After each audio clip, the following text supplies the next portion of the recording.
Every challenge you can think of, we've definitely had it, but we're fresh produce guys, right? We're resilient. It's what we do.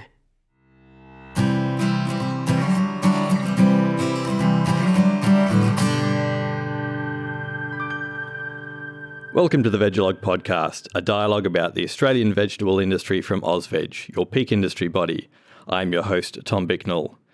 This month, we're looking at all things export. I speak about export opportunities for Australian vegetables in Europe with Mike Knowles, the Managing Director of fresh produce publisher and event organiser Fruitnet Europe, and Fred Searle, Editor of UK magazine Fresh Produce Journal.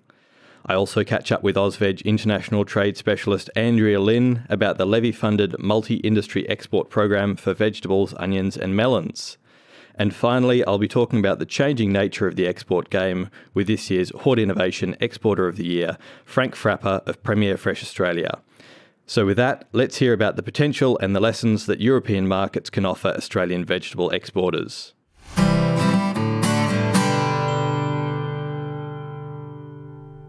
Mike and Fred, thanks for joining me.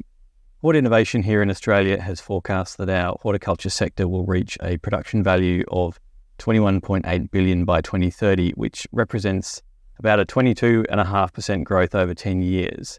And a good proportion of that is predicated on export growth. But only about 6% of Australian vegetable production is currently exported. So for a lot of the industry, exports are quite a new frontier.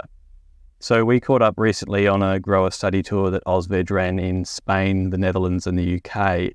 And some of the goals of that tour were to look at opportunities for Australian exports into Europe, but also to learn from the import market there, which must be one of the most developed veg import sectors in the world. So to dive right into the heart of it, perhaps you could take us through what opportunities, if any, you see for Australian vegetables in the UK and European markets, and what some of the big challenges are for us. I'll kick off on that because, like you say, I welcomed you guys to New Covent Garden Market last month, I think it was. And it was a great opportunity for me to learn a bit about the kind of history of Australian trades with the UK. But I think it's fair to say that horticulture trade from Australia to Britain has fallen significantly since its heyday. And in fact, last year, Australia exported just 934 tonnes of fresh fruit, vegetables and nuts to the UK. 2 decades ago, by contrast, Australia exported almost 15,000 tonnes. So that's 10 times more. I think by either measure, these volumes are pretty small in relation to UK's total imports of fresh produce, and they're only a tiny fraction of what Australia exports to all destinations. So if you look at the wider picture, I think where the UK market is concerned, the opportunities are fairly limited, and the reasons for that are fairly obvious. I mean, we're talking about huge distances, long time frames, and there are other closer destinations which are far less risky for Australian exporters. Asian markets are growing in importance for Australia, China in particular. And in the UK itself, there's competition from other southern hemisphere sources such as South Africa, various Latin American countries, New Zealand in apples, for example. So it's, I don't want to paint too bleak a picture, but I think there are only niche fringe opportunities in the UK market specifically. One of those in the vegetable sector, I'd say, is onions. And that's one of the only products that was exported last year from Australia to Britain.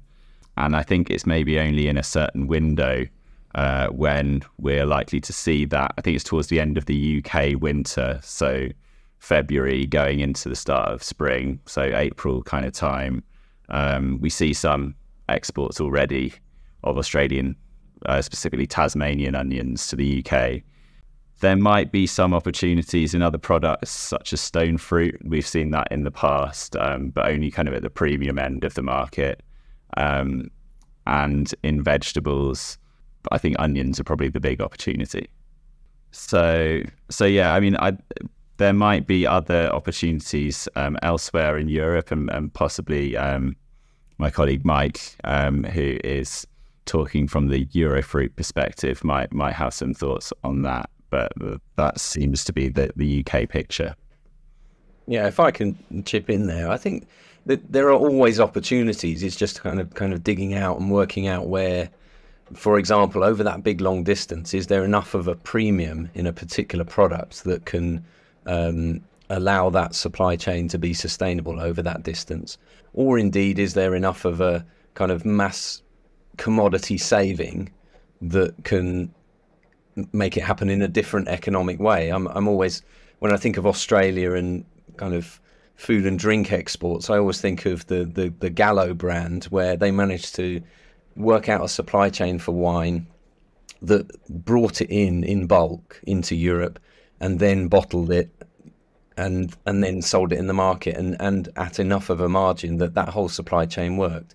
And in fresh produce, there are plenty of examples of fruits and vegetables going over vast long distances. If you think about kiwi fruit into the northern hemisphere from New Zealand, or you think about some of the products that go from Chile, cherries, for example, into the east of Asia, into China.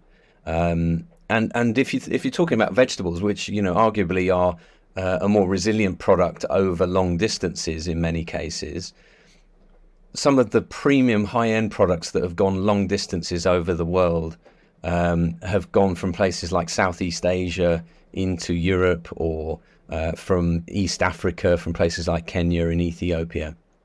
And it's just about the economic model. Is there enough of a margin and a premium, or is there enough of a saving in that commodity or bulk shipment to make it work? And I think if you then tie that into some of the trends that we'll talk about, if there are opportunities in terms of trends and things that the market doesn't have but needs, then that might be where you could uncover some kind of opportunity.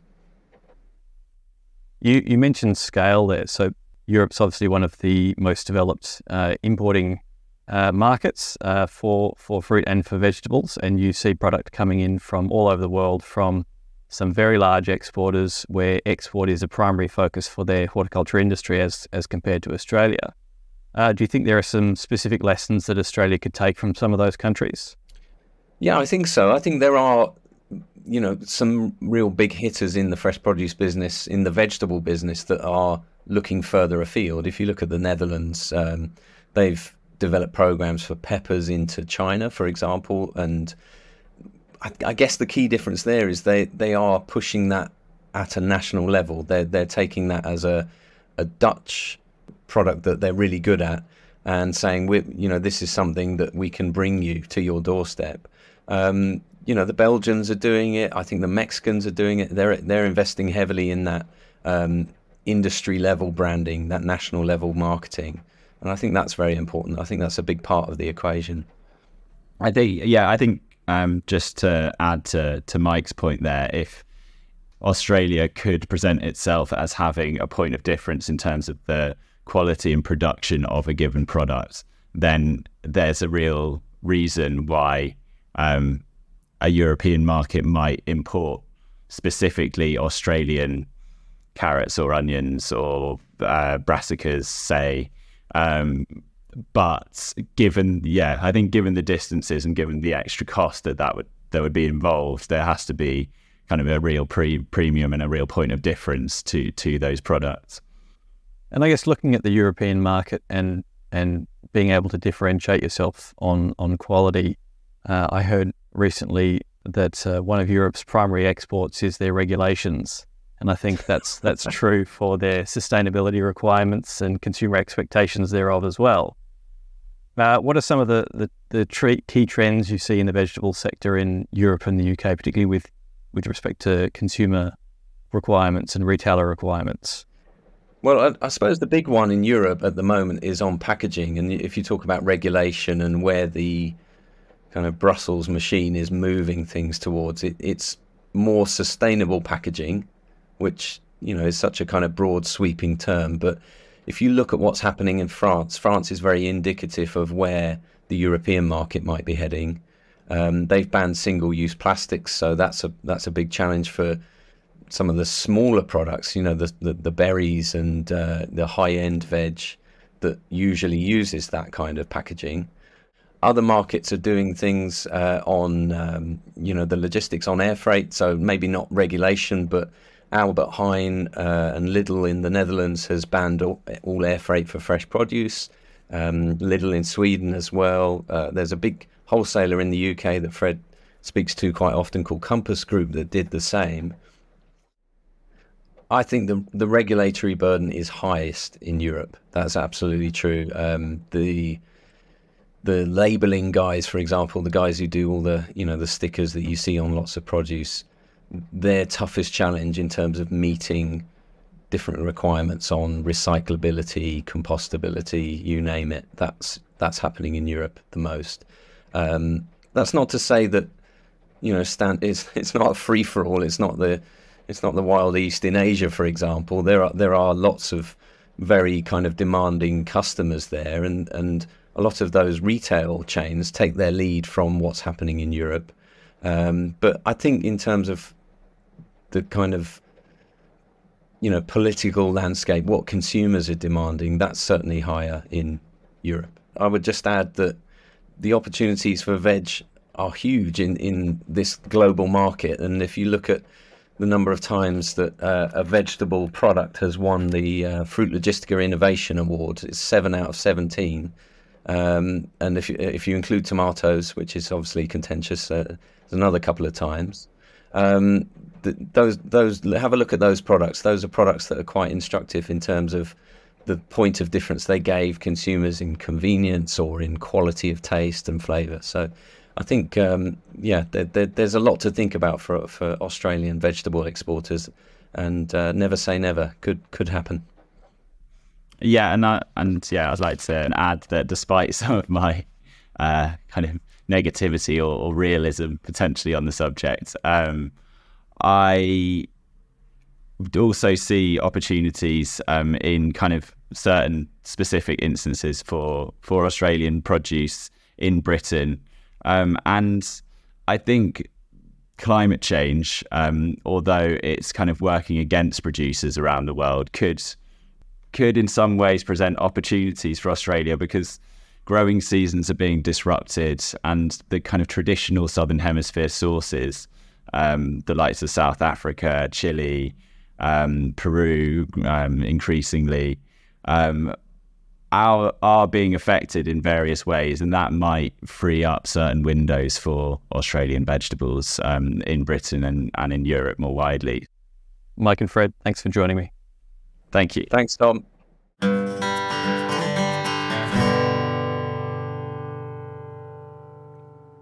You're listening to the InfoVeg Radio podcast, brought to you by AUSVEG. Continuing our export theme this episode, we're taking a look at the levy-funded multi-industry export program for vegetables, onions and melons. Exports only account for a small share of Australia's vegetable production, in contrast to the country's fruit sector. The multi-industry export program is a 5-year project aimed at steadily building those exports, and follows a previous project that ended in 2021 and yielded an 867% return on investment to the Australian vegetable industry. AUSVEG is the provider for both projects, and I spoke with AUSVEG's international trade specialist Andrea about what the program is focusing on over the coming year.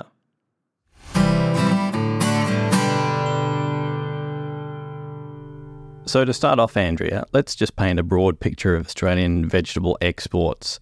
What share of production do exports represent at the moment, and what does the overall export landscape look like for vegetables? The Australian vegetable industry exports around 7% of our production to over 52 countries.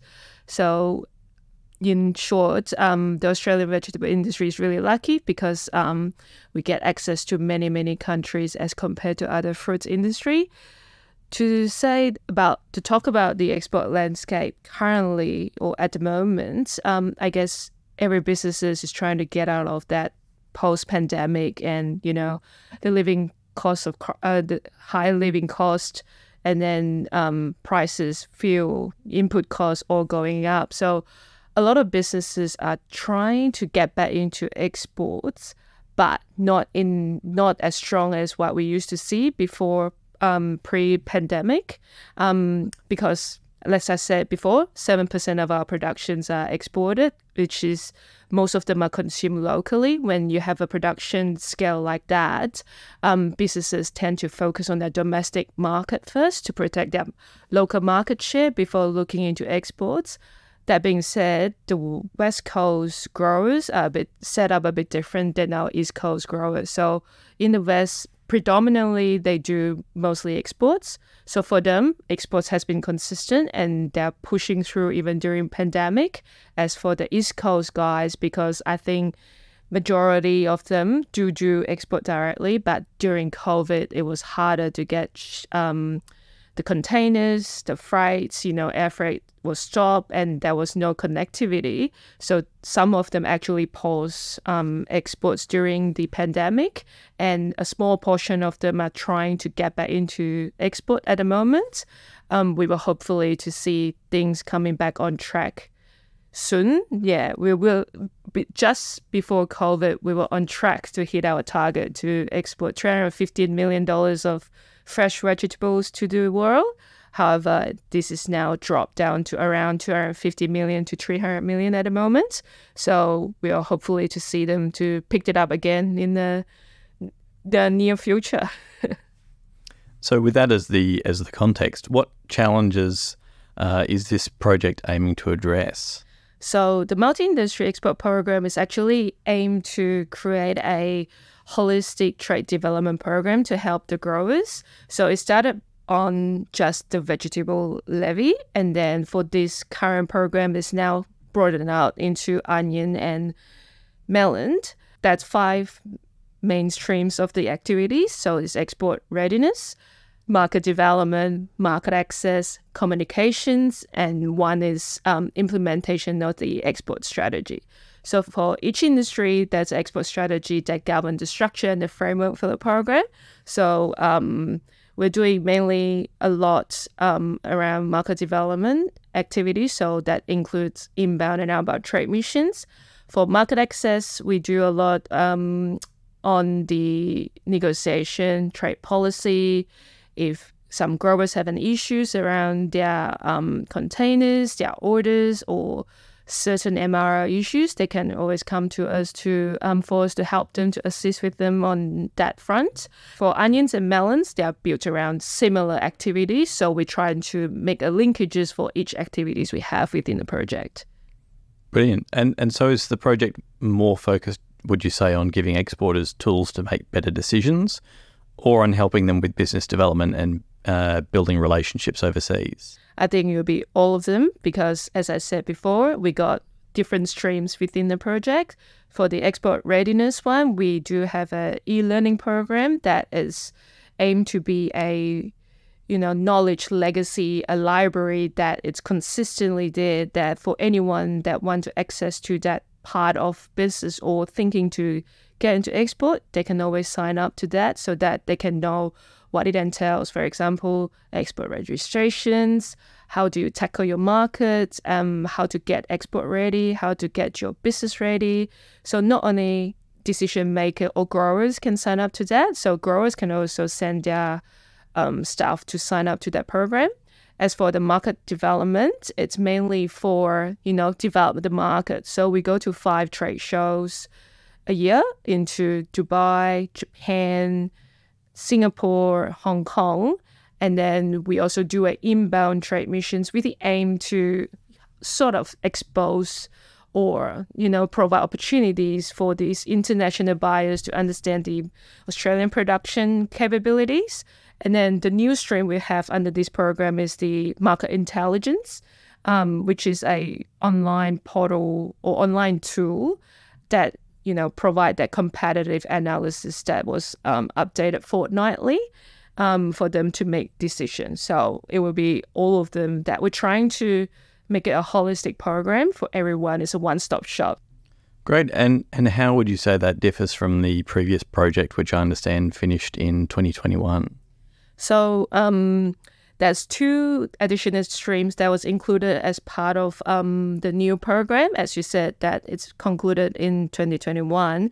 Market intelligence and trade expansion stream, but there's 2 programs that sits under that. One is the market intelligence portal supported by Export Connect.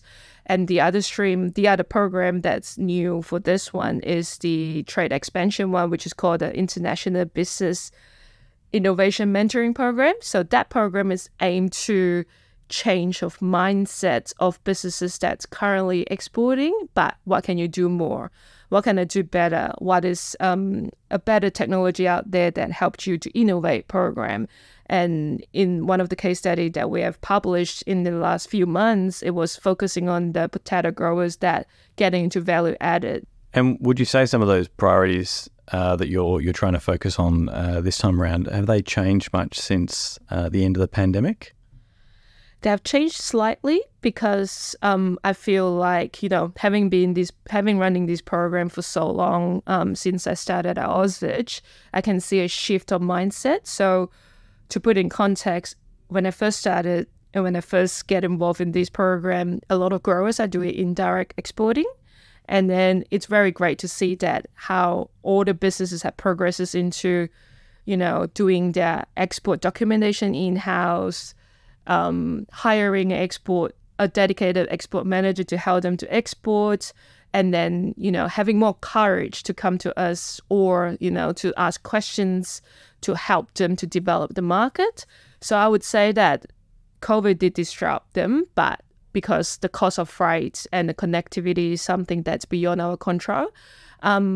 Currently, we do get a lot more growers that come to us and to resolve certain really high-level market access issues, such as MRL or export registrations problem or your protocol audits and stuff like that. So this is where we see the level of growers have progresses, which is a very great thing to see. That's a shift of mindset because the program previously was built on creating an export community.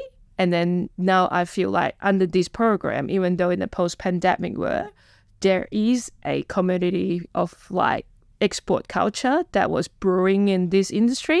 And a lot of the growers that participated in the program have now become, friends, or they do business with each other. It's the connections that you make and the networking that you gain from the program that it's really helpful for all of them, even in the post-pandemic world. Looking forward, what are some of the highlights you're working towards in the next 12 months? So for the next 12 months, we're glad that the trade missions or the market development activities is coming back online fully. So we'll be enacting the trade missions into Dubai at the start of February. And then you'll see an influx of trade missions going on. And then one of the major activity coming up will be in around end of May or June for a reverse trade mission.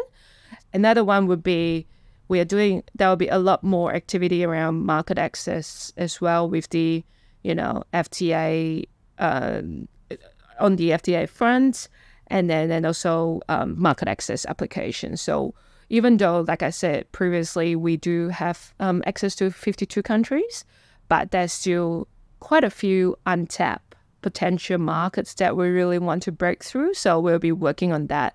The more markets you open up, the better for the business and the better for the growers to diversify their business into exporting as well. Thanks very much, Andrea. Thank you. This project is funded by Hort Innovation using the vegetable, onion and melon levies and contributions from the Australian Government under project code MT21009.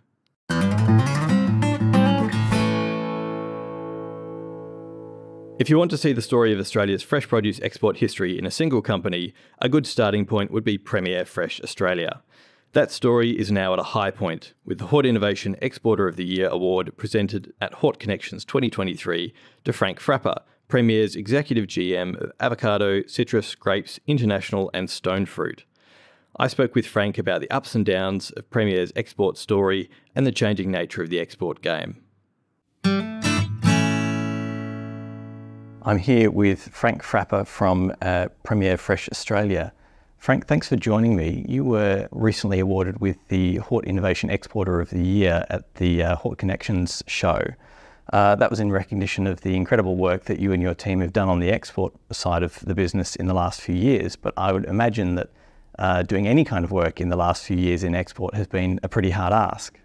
Look, definitely. We've had an enormous amount of challenges over the last few years, especially once COVID came into play. And then I guess it was the on-ball effect of after COVID going away, the world catching back up again. So, yeah, look, we had our challenges. We also had our discussions internally on how and what we would manage, whether we would continue or not. But we saw some great opportunities. We've seen that traditionally, or in the fruit and veg space, most of the exporters are of a much older generation. And many of the guys took this opportunity to sort of step out or cut back on with some of them. And we saw it as an opportunity to take it on and have a real go. So, yeah, we've definitely had our moments, but it's been great. Our growth has been good and we're pretty excited. Have there been any particular markets that you've seen significant success in the last few years? It's probably been a bit of a range because we're strong in three commodities. So grapes, citrus and stone fruit are probably our three biggest strengths, but we're strong in all different markets, so I'd say probably 70% of our grapes and stone fruit going to China, whereas, we'd probably have our citrus go between the US, Canada, Taiwan, Vietnam, Korea, Japan, so more diverse. But I guess it's finally good to see now, I think probably in maybe the last 3 or 4 months, China start to rebound. They were probably impacted a lot later than most and a lot harder than what probably a lot of people realised. So, but most markets now and countries are coming back to normal, which is good to see. And so this new iteration of export for Premier Fresh is a bit different from previous efforts in the export market. Premier Fresh and its predecessors have been around for quite a long time. It's a very well-established business. Could you maybe walk me through the export history of the organisation and its precursors? Yeah, so back pre-merger of Lamana and Premier, Premier had gone through, I don't know, maybe 2 or 3 different export people within the business and exported a whole different range of products, but not on any real large scale. I mean, they definitely did some stone fruit, some grapes, some citrus, some vegetable lines at times, some mangoes, and it had its ups and downs. And then at the time, the gentleman who resigned, again pre-merger, the business didn't pick up international again. They sort of just let it fizzle out and go. And post-merger, I caught up with the business and had a chat with them, and they were interested in reinvigorating the international space, and we did it. And we did it slowly. Part of my first point of joining the business was to build the Trans-Tasman business between Australia and New Zealand, and especially with a focus on veggies, as the business is pretty heavily involved in veggies. Predominantly, we're doing zucchini and capsicums, and then some melons as well. Then there was an issue with New Zealand banning all cucurbits, and then putting a higher emphasis on inspections on product that was going over from Australia, and it was just making it a lot more difficult. And at that time, we were building in other countries, and our fruit business was really starting to take off. So I sort of parked the New Zealand business and ran with the rest of it. And we're 5.5 years in now. We've got a team of about, and there's 10 of us now, and it's going really well. Do you still have quite a strong relationship with New Zealand, given the organisation's link with MG Group over there? Yeah, so MG is a major shareholder of the business still, and so we're obviously still linked in with them. They procure a lot of their own stock directly from over here, so we don't do as much, and to be honest, probably very, very little nowadays. And also, what we found was a bit challenging having someone as a middleman as well. At times, it really wasn't needed. I mean, the guys are very proficient over there in what they do, and they've got a pretty good supply base over here, which coincides with our supply base, which works well as well. We do very little over there now. Looking at the nature of export now, it's changed quite a lot compared to, say, 10, 15, 20 years ago. For instance, we're here at the Premier Fresh head office, which used to have a whole host of cool rooms out the back to hold product going to export. They're now empty, aren't they? Yeah, so we probably about maybe 3 months ago, we moved all of our facility to the Epping market now. So yeah, there's nothing done out of here anymore. Everything's done now out of Epping. But the whole landscape within export has definitely changed, in the last 10 to 15 years, probably even longer, even 20 years. From costs to equipment to ships to clearance, political issues, the whole lot. You can throw everything at it, because in probably the last 5 years, we've had challenges with every single one of them. Pre-COVID, shipping rates weren't so high. Equipment was available. There were ships left, right, and centre. You'd pay $4,000 to $5,000 a container to go into Asia. Nowadays, you're paying $9,000 to $11,000 a container. The Middle East, you'd pay probably $6,000 to $7,000. You're now paying $17,000 a container. So, cost is one thing. Obviously, then the cost of labour and cost of business in Australia right now is up through the roof, as we all are aware. So they add a hell of a lot of complexity. And then, the political issues we've had over the last 5 years, that's caused a lot of problems. A lot of people don't understand that when something is said in the media by the government, how quick that changes things in our space. So yeah, every challenge you can think of, we've definitely had it. But we're fresh produce guys, right? We're resilient. It's what we do. Yeah, and I guess the relationship with the domestic market has shifted quite a lot, where export used to be seen as a pressure release valve for a good season for product that couldn't be sold on the domestic market. That's quite radically different now. Look, definitely. Growers are now growing specifically for export markets, where, in previous, like you said, they'd focus on it as an offshoot, or, if they only had a specific premium line, whereas now people grow specifically for the international market.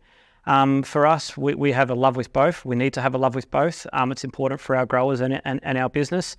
It gives us diversity in customers between, overseas and domestically. It gives us avenues to move the full crop. Growers these days that we work with and partner with, they don't want us to just come and say, okay, we want this 15% that's going to go into the supermarket, or this 15% that's going to go to export. They're saying, no, you need to take the whole crop. So we need avenues between both markets for that. Our own business, our international division used to be probably 1 or 2% of the business, and we're now edging close to 20%. So it's growing more and more, and we've got to focus to continue that growth. And Premier Fresh is primarily a fruit exporter, but you have quite a large vegetable operation on the domestic market as well. Yep. Yeah, so we've got our tomato farm based out at Lancaster, and we also partnered with a range of growers that grow different vegetables, so capsicums, zucchinis, eggplants, but majority of that stays here. Well, to be honest, actually all of it stays here. There's none of it that we really export at this point in time. We are doing a little bit of baby broccoli at the moment into Korea, which is been good. It's been a good little program. But yeah, for us, majority of vegetables stay here, and we export a lot of fruit. And also what we've also found is we do get a lot of interest, for carrots or onions, potatoes or salads. But many growers who are already in that space are grower exporters. And so for us to try and compete in that space doesn't make sense. Do you think any future opportunities are in that high-value specialist niche variety space? I think if you had something unique, something niche, there's always going to be that opportunity. But I think it makes it a lot more challenging, given that vegetables can be grown in a glass house, or they can, like most countries, can grow vegetables as an overall. So I think it'll be there, but nowhere near to the level of where fruits are. And looking at your own journey into horticulture, into your current space in export, you've been with Premier for a number of years now, but previous to that you held a range of different roles. Could you maybe talk me through your start and how you got into horticulture? Yeah, so I was 15 years old. I was leaving school and looking to do an apprenticeship. That was the one rule that was at home, that if I was to leave school, I had to have a job. And at the time I was working part-time casual in a Coles produce department, and I got offered a traineeship, which I took on. Really enjoyed that, did the traineeship. There was about 2 years, and then continued working through the stores, and then applied for a buying role, and it was a rebuy within Coles, and did a bit of buying for a little while, and then out of that into a supply role. working in a packing facility where we were packing apples and pears and stone fruit back into Coles and Woolworths and Aldi when Aldi first started. I had an opportunity to explore what it was like to actually pack product, and then I spent a lot of time as a procurement manager driving around the country just sourcing fruit, going to see growers, understanding what they were doing, how they were doing it, into a business development role and category management. And here we are today in my current role. So you've worked through nearly the whole supply chain? Through most of it, through most of it. And look, I've really enjoyed it, and it's probably one of my strengths. It's given me a good outlook on how things work from farm to fork, essentially. Fantastic. Thank you very much, Frank, for joining me and talking me through your history and your story. No worries. Thank you.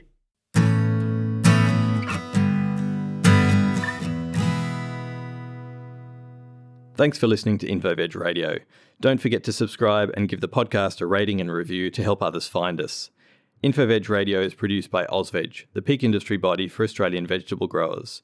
You can find more news and information from AUSVEG at ausveg.com.au, on our social media channels, or in Australian Grower magazine. See you next time.